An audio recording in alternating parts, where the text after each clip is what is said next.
국가안보전략연구원 자문연구위원이죠. 조성열 박사, 안녕하세요. 예, 안녕하세요. 네. 왜 이래요, 북한?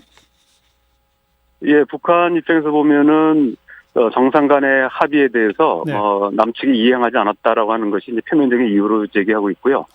또 하나, 어떤 합의를 이행하지 않은 걸 말하는 거죠? 2018년 4.27 판문점 선언에서 예.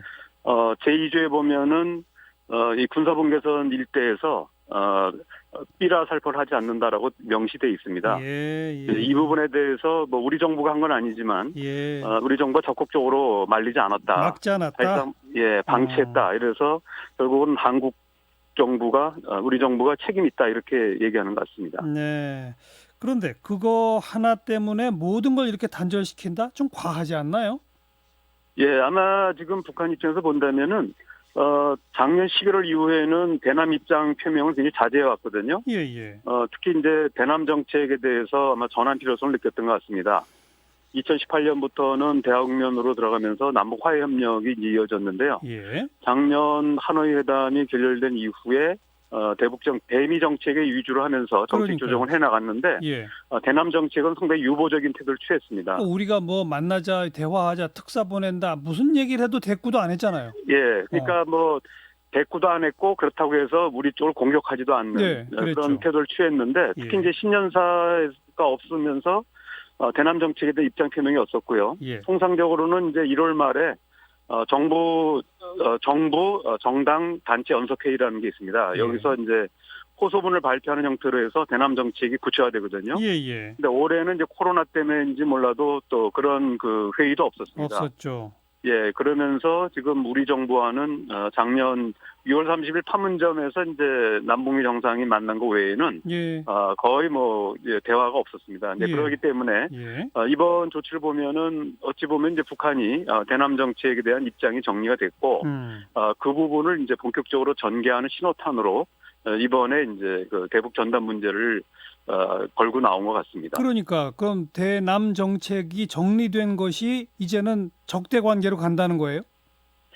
뭐 실제로 보면은 일종의 조건부입니다. 그러니까 무조건 우리 쪽을 공격하겠다라고 한 것이 아니라 남측이 이 대북 전단을 금지하는 법을 만들고 시행할 때까지 자기네들은 단계적으로 압박수를 높이겠다고 하는 것이고요. 이제 어제 그 김여정과 김영철 부위원장, 과거 통전부장이었던 이 두 사람이 이제 회의에서 결정한 내용들이 대적 사업이라고 표현해가지고 남쪽을 이제 적으로 규정하겠다고 하는데 이게 무한정 규정한다는 의미라기보다는 통전부 대변인 담화에 나온 것처럼 이런 이제 입법 조치가 완료될 때까지는 자기네들이 압박을 수위를 높인다고 했기 때문에 한시적인 어떤 설정이 아닌가 생각합니다. 그런데 적이라고 하는 규정도 2000년 그 6.15 정상회담 이후에는 한 번도 안 썼다면서요? 예, 그렇습니다. 20년 만에 쓸 만큼 이게 그렇게 중요한 문제입니까? 제가 볼 때는 이제 북한이 일단은 좀 상황 변화가 있었다고 판단하는 것 같고요. 무엇보다도 미국과의 관계가 안 풀리면서 남쪽에 대해서는 우리 정부가 주로 미국 정부의 정책을 추종한다 이러기 때문에 좀 더 강한 이제 그 톤으로 우리를 공격해서 우리 정부의 어떤 정책 변화를 유도하려고 하는 게 아닌가 생각합니다. 그럼 지금 그 입법이 완료되기 이전에는 각종 통신선 끄는 거에 더해서 2차, 3차 행동으로 갈까요? 제가 볼 때는 이제 이게 그 입법을 하려면은 아직 국회가 이제 그 상임위 구성이 안 된 상태고요. 이게 본격적으로 되면은 아마도 9월 이제 정기국회나 가야 되는데, 이제 상임위도 거쳐야 되고, 그 다음에 이제 또 전체 회의를 거쳐야 됩니다. 법사위를 거쳐서 전체 회의를 해야 되는데, 결국 9월까지 일단 그 입법하는데 시간이 걸릴 수밖에 없고요.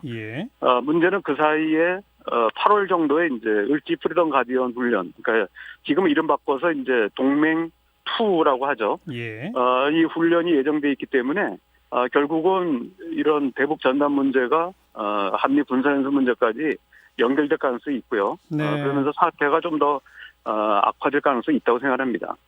그러면 어떤 행동까지 할 수 있을까요? 예를 들어서 개성공단 철거한다고 정말 건물들 다 때려부시고 이렇게까지 갈까요?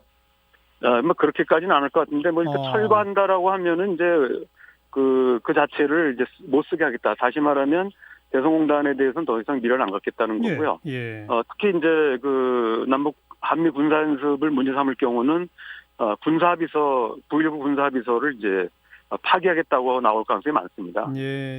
그렇게 되면은 사실상 지금은 이제 그 선언적인 의미로 그쳤지만 실질적으로 9.19 군사합의서까지 파기된다면은 남북 관계가 4.27 판문점선 이전으로 돌아갈 수밖에 없는 이런 상황이 될 수 있습니다. 그 뭐 휴전선 인근이나 이런 데서 국지적 도발도 가능합니까?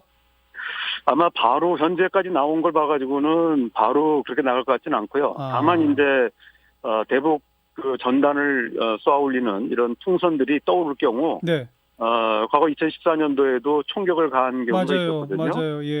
그래서 이제 우리 군이 또 반격을 하면서 교전이 벌어진 적이 있었습니다. 그렇죠. 아마 그런 유사한 사태는 일어날 수 있다고 생각합니다. 우리는 그럼 어떻게 해야 합니까? 우리 정부로서는 뭐 단기적으로 대응하기가 어려운 것이 이게 이제 우리의 문제라기보다는 북측이 일부러 이제 걸고 넘어진 것이기 때문에 저는 이제 우리 대북 정책의 우선순위를 정할 필요가 있을 것 같습니다. 왜냐하면은 북한이 이제 일단은 대북 전단 문제를 문제 삼았지만 결국은 또 한미 군사 연습을 그 다음 단계로 제기할 가능성이 많고요. 그리고 또 뭐 우리 군이 지금 도입하고 있는 첨단 장비 뭐 무기 도입 문제도 또 걸고 넘어질 수 있습니다. 그렇죠. 그렇기 때문에 이 문제가 뭐 이번 그 대북 전단 문제로 끝날 것 같지는 않고요. 계속 이어질 가능성이 높기 때문에 일단 우리 정부로서는 우리가 한반도 정책의 목표가 무엇인지 정하고 여기서 정책 우선순위를 정해야 될 것 같습니다. 이거는 단순히 통일부 차원에서 대응할 수는 없는 것 같고요.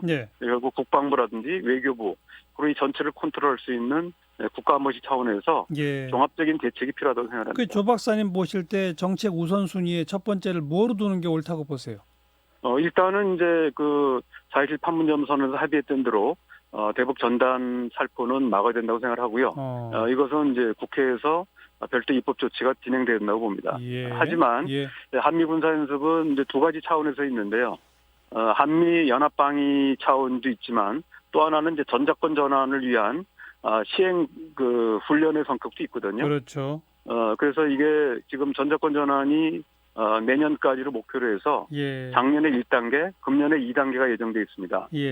근데 북한이 이제 일체의 한미 군사연습 반대한다고 해서 이걸 중지해버리면은 문재인 정부 임기 내에 전작권 전환이 사실상 불가능할 수가 있거든요. 그렇기 때문에 제가 볼 때는 연합 방위 훈련 차원에서의 그 군사 연습은 뭐 축소하거나 또는 연기할 수도 있지만 최소한도의 어떤 전작권 전환의 이행을 위한 이런 훈련은 해야 된다고 생각하고요.